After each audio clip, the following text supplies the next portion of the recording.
بسم اللہ الرحمن الرحیم۔ معزز خواتین و حضرات، السلام علیکم ورحمۃ اللہ وبرکاتہ۔ ناظرین کرام، اس ویڈیو میں آپ جان سکیں گے کہ یہود و نصارہ کی آخر مسلمانوں سے نفرت کی وجہ کیا ہے، اور اسرائیلی کون ہیں، اور یہود و نصارہ نے حضرت محمد صلی اللہ علیہ وآلہ وسلم کو ماننے سے انکار کیوں کر دیا۔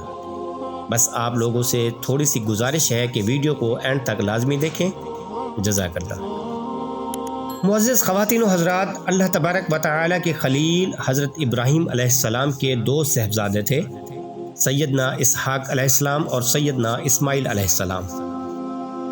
حضرت یعقوب علیہ السلام حضرت اسحاق علیہ السلام کے صاحبزادے تھے اور ان کا لقب اسرائیل تھا۔ حضرت عیسیٰ علیہ السلام تک جتنے انبیاء کرام تشریف لائے وہ سب حضرت یعقوب علیہ السلام کی نسل سے تھے، یعنی سب اسرائیلی تھے۔ سیدنا موسیٰ علیہ السلام بھی اسرائیلی تھے اور بنو اسرائیل کی اصلاح کے لیے مبعوث ہوئے تھے۔ اللہ پاک نے انہیں مقدس کتاب تورات عطا فرمائی۔ آپ کی امت یا ماننے والوں کو یہودی کہا جاتا ہے۔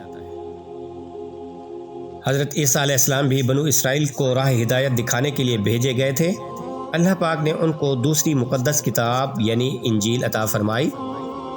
آپ فلسطین کے قریب ایک گاؤں میں رہتے تھے جس کا نام ناصرہ تھا، اس لیے آپ کو مسیح ناصری بھی کہا جاتا ہے، اور جو آپ کے پیروکار ہیں انہیں نصارہ کہتے ہیں۔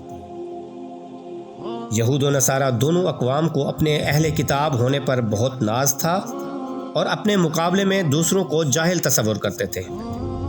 خصوصاً مشرکین عرب کی ان کے ہاں کوئی وقت نہ تھی، وہ انہیں کمتر، غیر مہذب اور وحشی سمجھتے تھے، اس لیے حقیر نظروں سے دیکھتے تھے۔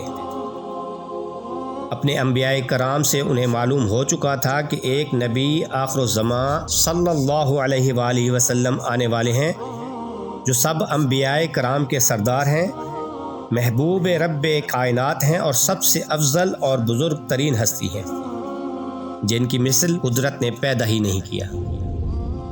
ان کی خصوصیات اور رب کریم کی بارگاہ میں جو ان کی قدر و منزلت ہے وہ اس سے بھی آگاہ تھے، اس لیے آپ صلی اللہ علیہ وآلہ وسلم کے وسیلے کو بڑے ہتھیار کے طور پر استعمال کرتے تھے۔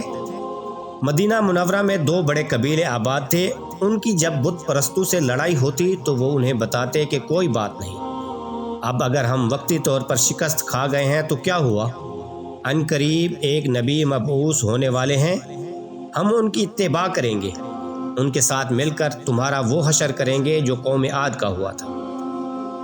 یہ ان کی بہت بڑی دھمکی ہوتی تھی۔ بیچارے ان پڑھ لوگ سہم جاتے اور سوچتے اگر وہ نبی صلی اللہ علیہ وآلہ وسلم واقعی آ گئے اور یہ ان کے ساتھ مل گئے تو نہ جانے ہمارا کیا حشر ہوگا۔ دوسرا ان کے پاس ایک حربہ اور بھی تھا، جب وہ دیکھتے کہ دشمن کا پلڑا بھاری ہے تو حضور علیہ الصلاۃ والسلام کا اللہ کے حضور وسیلہ پیش کرتے اور دشمنوں پر نمایاں کامیابیاں حاصل کرتے۔ نبی آخر زمان صلی اللہ علیہ وآلہ وسلم سے ان کی بے پناہ عقیدت و محبت کا سبب یہ بھی تھا کہ وہ سمجھتے تھے کہ سلسلہ نبوت ان کی نسل میں جاری ہے، اس لیے آخری نبی بھی اسرائیلی ہوں گے، حضرت اسحاق علیہ السلام کی اولاد سے تشریف لائیں گے۔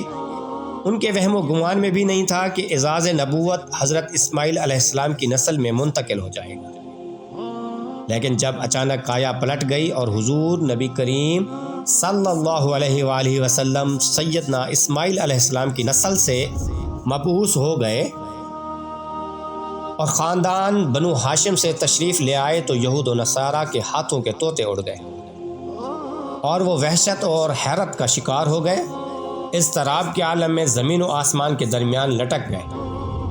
انکار کرتے تو مقامی لوگ اعتراض کرتے، تم لوگ ہی ان کے بارے میں بتایا کرتے تھے، اور ماننے کو جی نہیں چاہتا تھا کیونکہ آپ صلی اللہ علیہ وآلہ وسلم اسرائیلی نہیں تھے۔ آخرکار قومی اور نسلی تعصب غالب آ گیا، انہوں نے ہر قدر انسانی کو بالائے طاق رکھ کر بڑی ڈھٹائی سے صاف انکار کر دیا اور یہ موقف اختیار کیا کہ یہ وہ نہیں ہیں جن کے ہم اوصاف بیان کیا کرتے تھے۔ اس کے بعد یہود و نصارہ نے اسلام اور اہل اسلام کے خلاف سازشیں کرنا شروع کر دیں۔ قصور صرف یہ ہے کہ نبی کریم صلی اللہ علیہ وآلہ وسلم حضرت سیدنا اسماعیل علیہ السلام کی اولاد سے تشریف لائے، حضرت اسحاق علیہ السلام کی اولاد سے نہیں۔ حالانکہ یہ اللہ کی مرضی اور اس کا اختیار ہے، وہ جسے چاہتا ہے اپنی رحمت کے لیے خاص کر لیتا ہے۔ دعا ہے کہ اللہ کریم ہمیں حضور نبی کریم صلی اللہ علیہ وآلہ وسلم سے سچی پکی محبت نصیب فرمائے، آمین۔